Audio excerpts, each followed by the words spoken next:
একটা যার video viral হয়েছে উনি একজন বিচারপতি। আমরা এটার দাবি তুলছি অলরেডি, আমাদের যারা সিনিয়র আছেন তাদেরকে জানাইছি যে আমরা টেলিভিশনে কোনোভাবে ওনাকে আর দেখতে চাই না।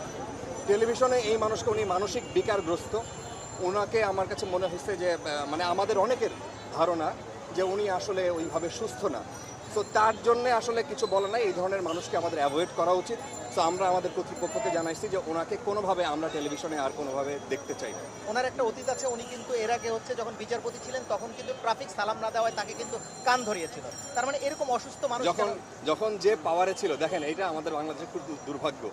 আমার ধারণা ছাত্ররা যে জিনিস দেখাই দিছে আমাদের এই দুর্ভাগ্যের জায়গাটা একদম ধরে ধরে চিহ্নিত করে দিছে যে আপনি এই সিস্টেম রাখতে পারেন না, আপনি এই আমলাতন্ত্র, আপনি থানায় গেলে পয়সা লাগবে, আপনার একটা পাসপোর্ট করতে গেলে পয়সা লাগবে, আপনার একটা ছোট্ট সেবা নিতে গেলে যেটা আপনার মানে অধিকার সেটা গেলে আপনার তদবির লাগবে, আপনার একটা চাকরি নিতে গেলে এই যে মানুষ খুবই নোংরাভাবে বলতেছে, দেখাই দিচ্ছে হাতে একদম পয়েন্টিং করে দেখাই দিচ্ছে এই জায়গাটা। যখন যে পাওয়ারে ছিল, আপনি যার কথা বললেন যে উনি যখন পাওয়ারে ছিলেন তখন একজন মানুষকে তার পছন্দ হয় না, তাকে ধরে কান ধরে উঠবস করিয়েছেন। দেখেন ওই জায়গাটার অবসান চাই। আমরাও যদি এইরকম মানে আমাদের মধ্য থেকে যদি আমরা চাই যে একটু নিতে, ধরেন একটু অনুকম্পা নিতে, একটু সহায়তা প্রশাসনের কাছ থেকে, সেটা হওয়া উচিত না। বাংলাদেশে তো এখন এমন একটা অবস্থা হয়েছে যে আপনি যদি একদম সাধারণ মানুষ হন, আপনি কোনো জায়গায় গিয়ে কোনো সেবা পাবেন না, আপনার তদবির করাইতে হবে, নাহলে আপনার এক্সট্রা অর্ডিনারি কিছু হইতে হবে। তো এক্সট্রা অর্ডিনারি তো প্রত্যেকটা মানুষ না, সেই জায়গার জবাবদিহিতার একটা জায়গা। ছাত্ররা যেটা বলছে এই আন্দোলনের নিশ্চয়ই একটা শেষ আছে।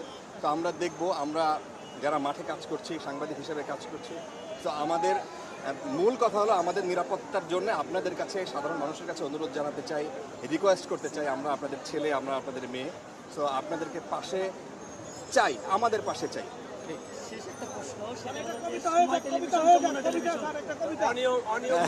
কবিতা আমার পেজে, অনিয়মটাই নিয়ম হয়ে গেছে। আমাদের কারো কোনো বন্ধু নেই, সবাই